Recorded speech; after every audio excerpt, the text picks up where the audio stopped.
Okay, I got these brackets in, and I'm welded up and in there, and I checked it out and worked fine. I had to put a little wedge in here because I didn't bend this right. I didn't cut far enough down inside on this side.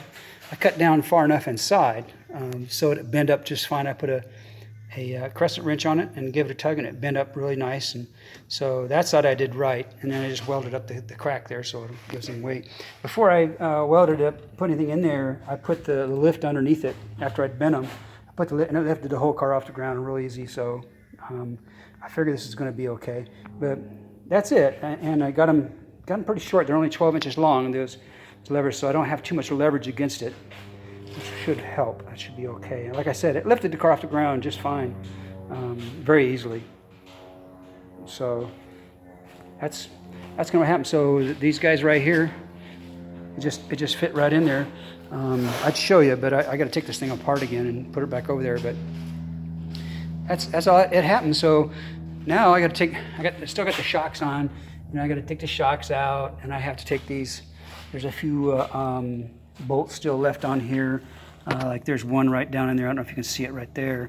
There's a bolt, and there's a bolt there that bolted the frame, and all the frame bolts that are still any good. Not many of them are. I mean, I can show you that a lot of them are all. And there's one right there, and it's just gone. Now you can see it right there, and there's almost there isn't nothing holding on it. So, but I'm going to take that off. I'll probably have to grind half this stuff off of here. There's another one there, right there, and I believe there's one up here somewhere. Yeah.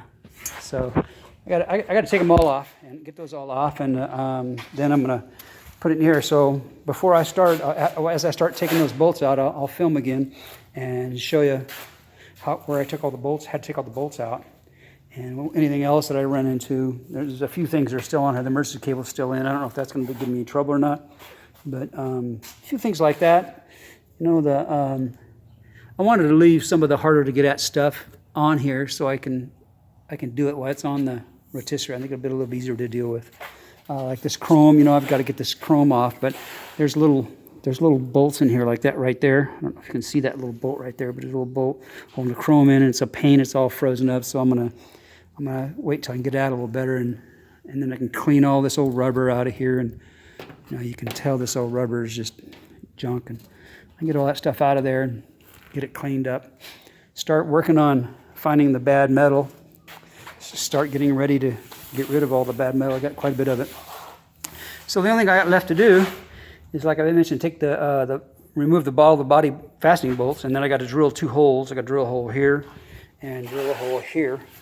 Those are, I don't know if you can see it or not, but I've bent them at an angle so they're basically flat and level toward the back of the car, and then they bolt to there. So that's about it. I'll cue it back up again when I start putting the rotisserie on it. And that's something that I really wanted to see people do.